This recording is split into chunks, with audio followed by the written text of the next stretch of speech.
traders, kings, and pilgrims. Learning about traders, kings, and pilgrims. Ragini at the market. Ragini looked forward to the fair in the village. She loved to see and touch the pots and pans of shiny steel, bright plastic buckets, cloth printed with brilliant floral designs, and clockwork toys, all of which came from the city.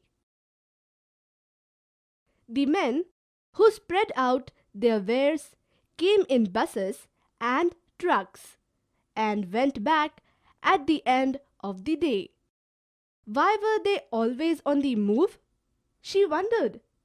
Her mother explained that they were traders, people who bought things where they were made and sold them elsewhere.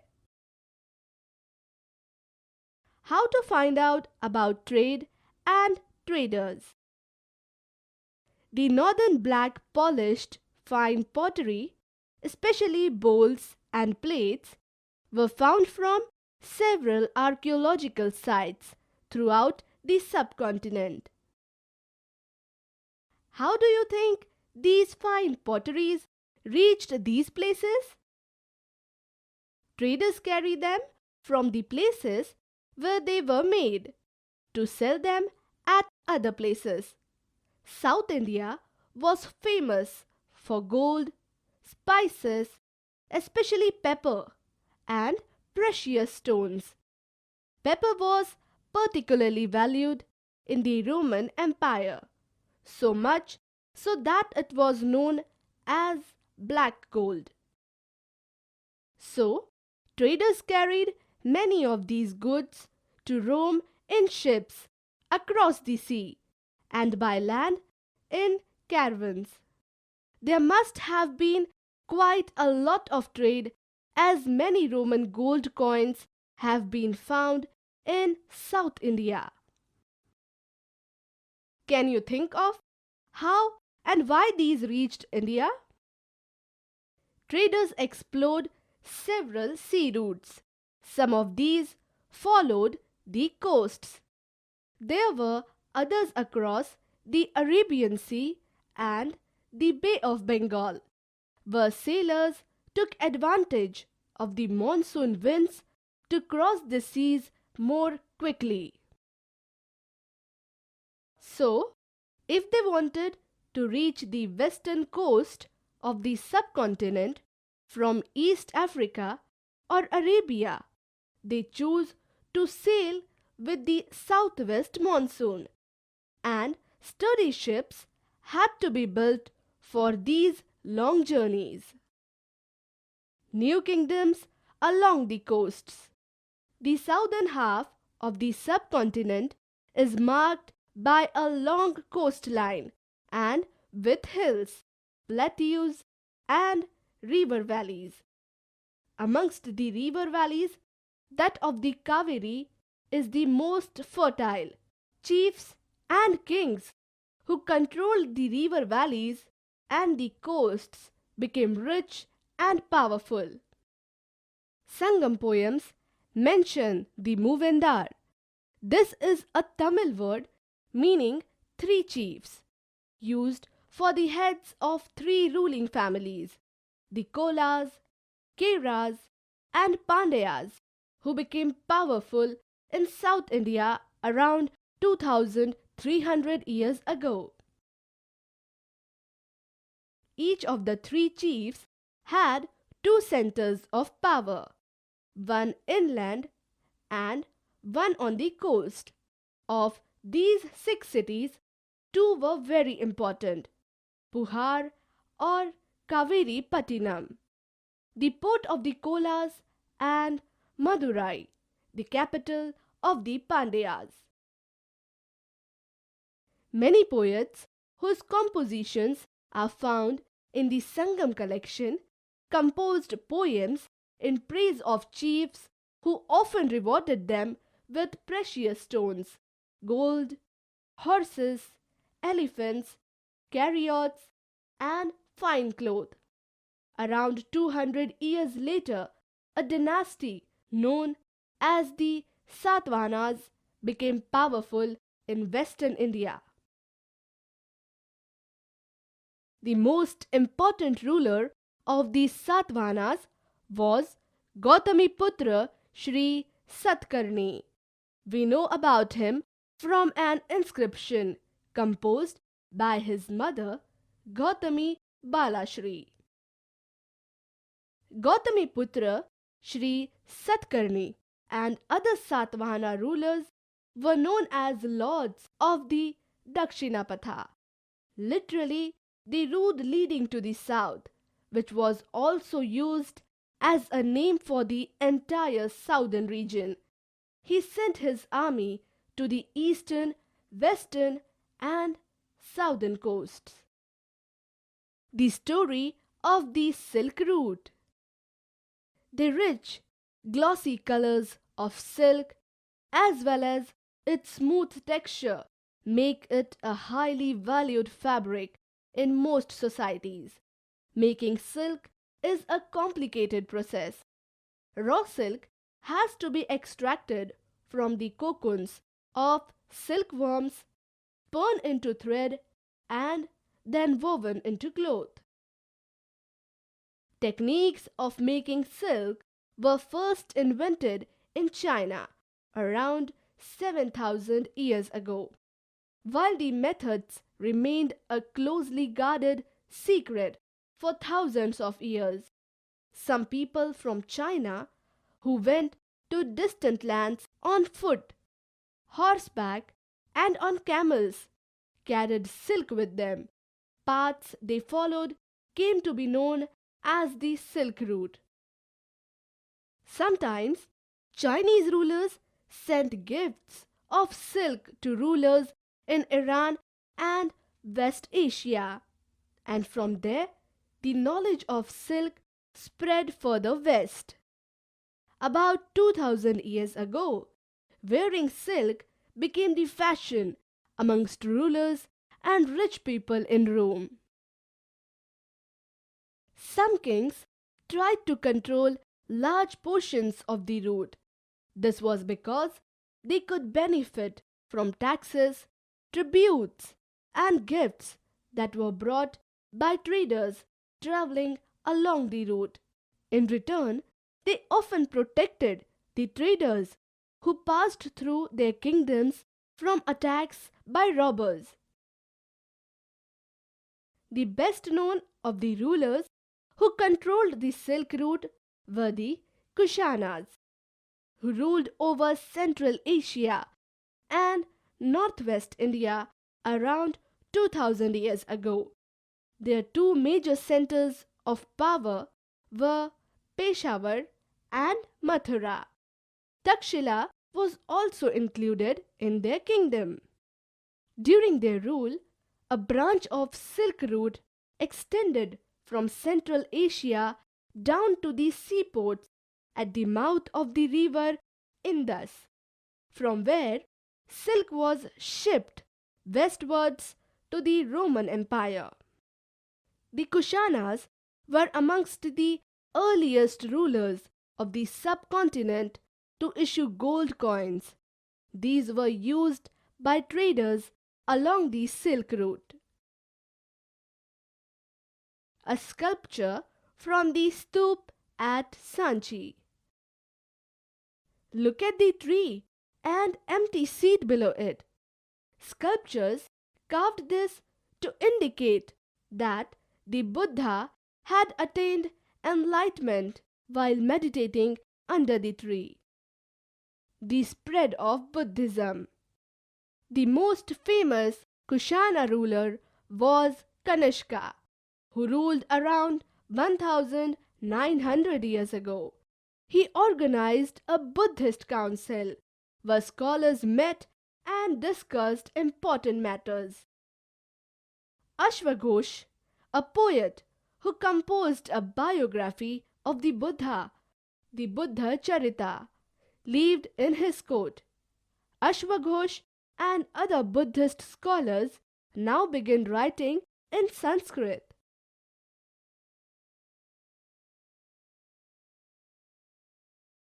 A new form of Buddhism known as Mahayana Buddhism now developed. This had two distinct features. Earlier, the Buddha's presence was shown in sculpture by using certain signs. For instance, his attainment of enlightenment was shown by sculptures of the peepal tree. Now, statues of the Buddha were made. Many of these were made in Mathura, while others were made in Takshila. The second change was a belief in bodhisattvas. These were supposed to be persons who had attained enlightenment. Once they attained enlightenment, they could live in complete isolation and meditate in peace.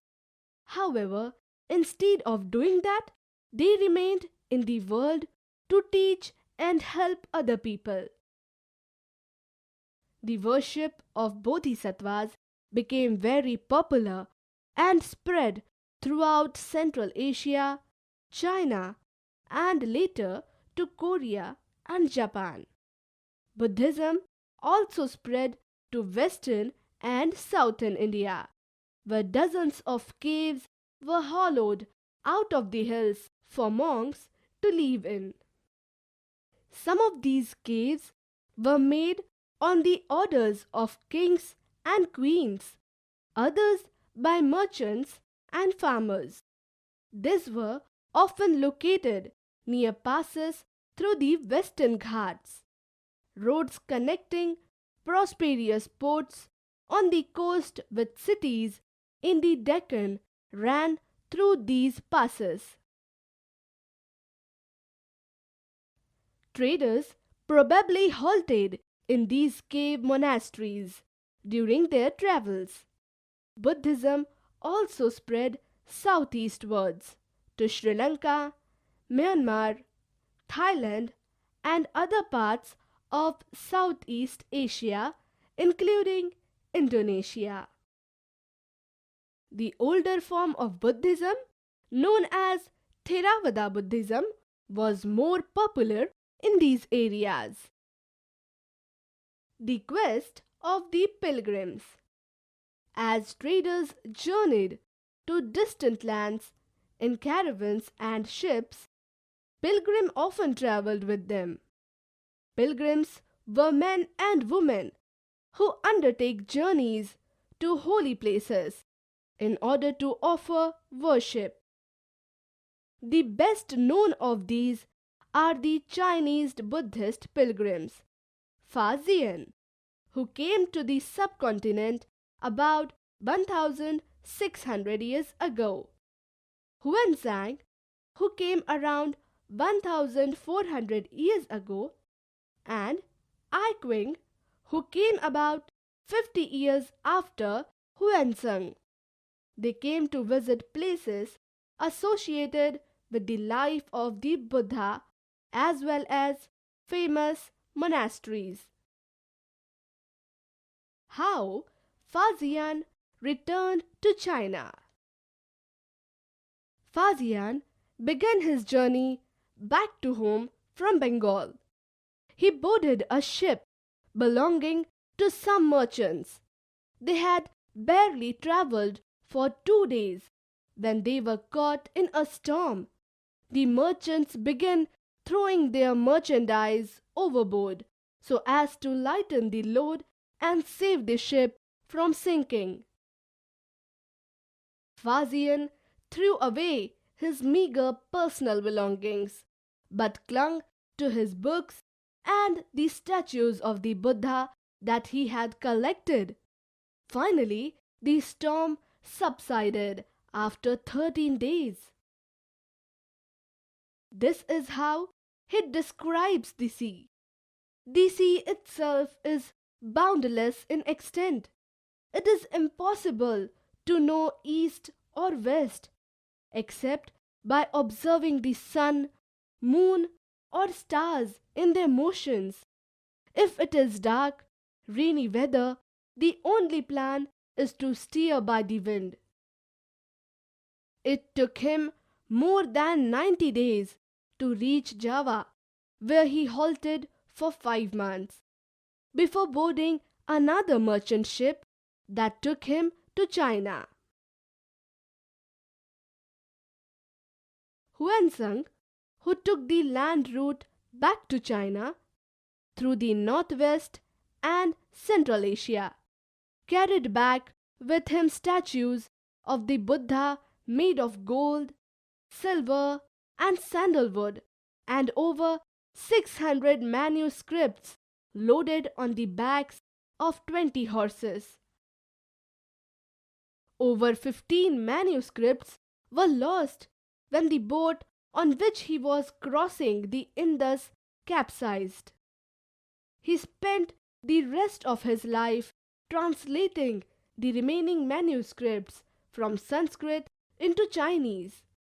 Nalanda, a unique center of Buddhist learning. Huansung and other pilgrims spent time studying in Nalanda, Bihar, the most famous Buddhist monastery of the period. This is how he describes it. The teachers are men of the highest ability and talent. They follow the teachings of the Buddha in all sincerity. The rules of the monastery are strict and everyone has to follow them. Discussions are held throughout the day, and the old and the young mutually help one another. Learned men from different cities come here to settle their doubts. The gatekeeper asks new entrants difficult questions. They are allowed to enter only after they have been able to answer these. 7 or 8 out of every 10 are not able to answer. The beginning of Bhakti. This was also the time when the worship of certain deities, which became a central feature of later Hinduism, gained in importance. These deities included Shiva, Vishnu, and goddesses such as Durga. Bhakti is generally understood as a person's devotion to his or her chosen deity. Anybody, whether rich or poor, belonging to the so-called high or low castes, man or woman, could follow the path of bhakti.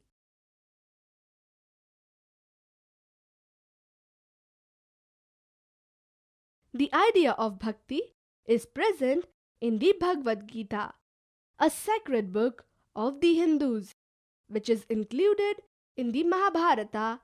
In this, Krishna, the god, asks Arjun, his devotee and friend, to abandon all dharmas and take refuge in him, as only he can set Arjun free from every evil.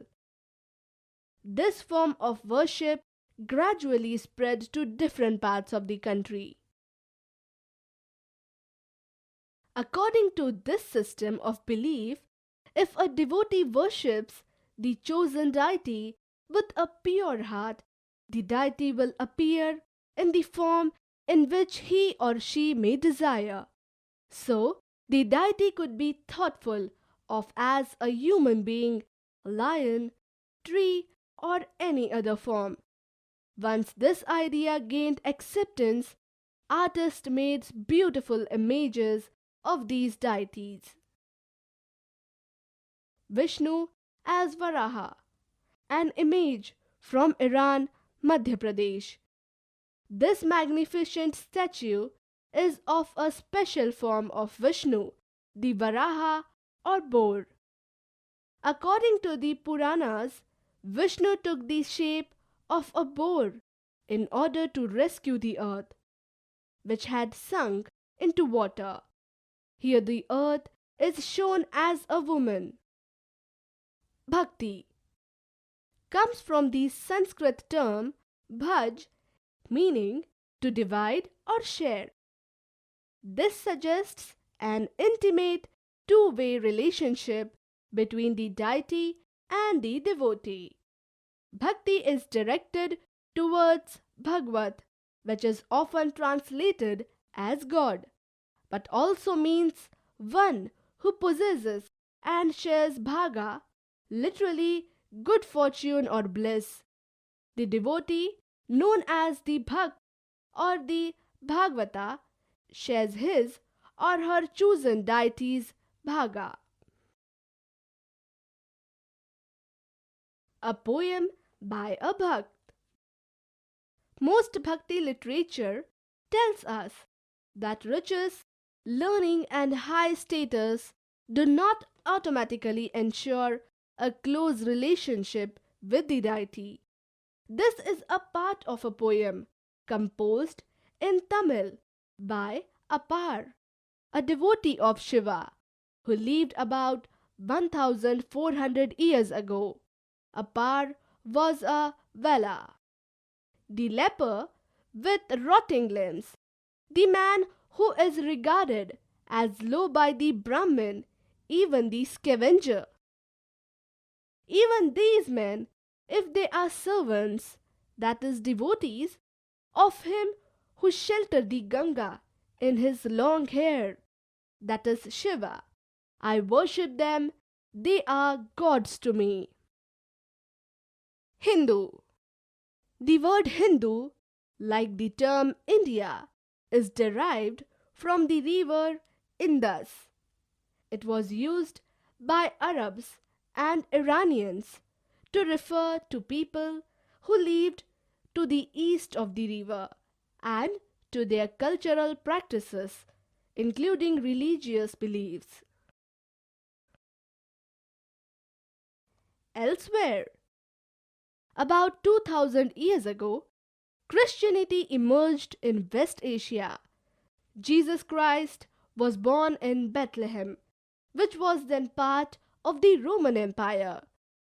Christ's teachings were that he was the savior of the world. He also taught people to treat others with love and trust others, just as they themselves wanted to be treated. Here are few verses from the Bible, the holy book that contains the teachings of the Christ. Blessed are those who hunger and thirst for righteousness, for they shall be filled. Blessed are the merciful, for they shall obtain mercy. Blessed are the pure in heart, for they shall see God. Blessed are the peacemakers, for they shall be called sons of God. Christ's teachings appealed to ordinary people and spread through West Asia, Africa, and Europe. The first Christian preachers came from West Asia to the west coast of the subcontinent within 100 years of Christ's death. The Christians of Kerala, known as Syrian Christians because they probably came from West Asia, are amongst the oldest Christian communities in the world. Summary. Traders carry goods from the places where they were made to sell them at other places.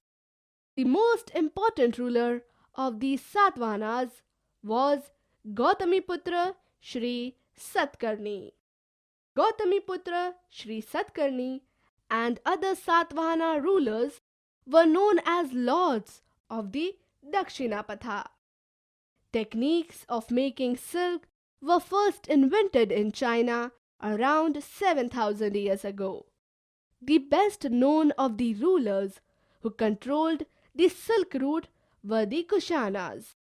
Ashwaghosh, a poet who composed a biography of the Buddha Charita. The worship of bodhisattvas became very popular and spread throughout Central Asia, China, and later to Korea and Japan. Chinese Buddhist pilgrims Faxian, who came to the subcontinent about 1600 years ago, Huanzheng, who came around 1400 years ago, and Iqing, who came about 50 years after Huanzheng. That is all in this lesson. Good going!